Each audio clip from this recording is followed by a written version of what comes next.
Today, I'm going to show you how to make Sriracha pork jerky. The first time I tried this recipe, they used pork belly, but I wanted to use something with a little bit less fat and went with pork loin instead.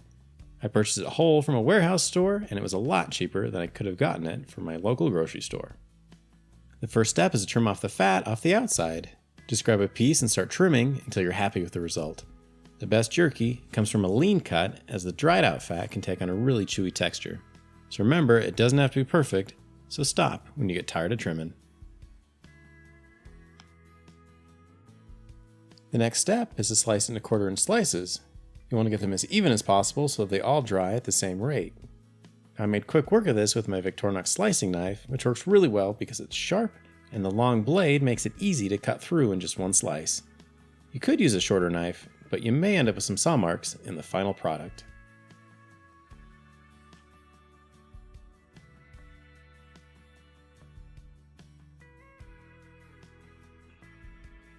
The next step is to prepare the marinade. Add a 1/2 cup of brown sugar, 2 teaspoons of salt and a teaspoon of pepper,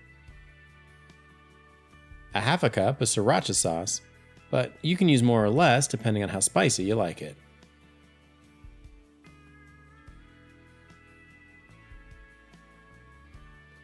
Finally, add a couple tablespoons of soy sauce.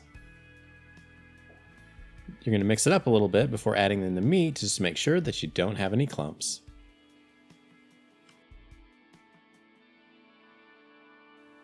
Open up the zip top bag and then add the sliced meat piece by piece, mixing occasionally to ensure that everything is evenly covered.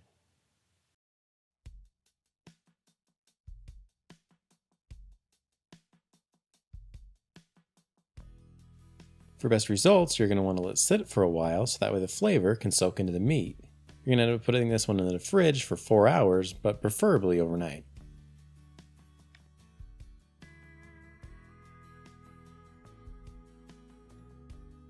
Now this whole pork loin was a lot bigger than what I needed, so I saved a couple of pounds and cut them into inch-thick pieces, which works perfectly for my garlic pork chops. Subscribe and check out that video for another good use of a pork loin. Out on the grill, I set it up for indirect heat and I'm aiming for a temperature around 200 degrees Fahrenheit or less. I achieved that by starting the fire at one end of the charcoal basket.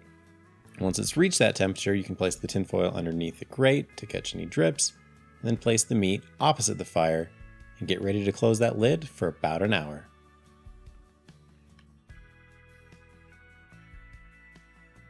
I also started a batch directly in the Excalibur dehydrator to see the difference in taste. Now I preferred the light smoky flavor of the ones that smoked in the grill versus the ones that only spent time in the dehydrator. Once the hour was up with the ones on the grill, I put them in the dehydrator with the other ones. After a few hours, it's time to check the meat in the dehydrator.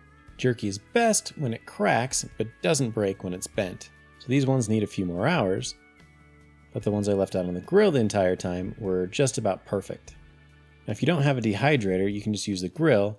I didn't really notice a big difference between the 1-hour smoked jerky and the ones that stayed on the grill the whole time. The dehydrator was just a lot easier method because it had a greater capacity, and that's the reason why I used it. Now if you like this video, hit the like button and hit subscribe if you want to see more easy videos about grilling and smoking.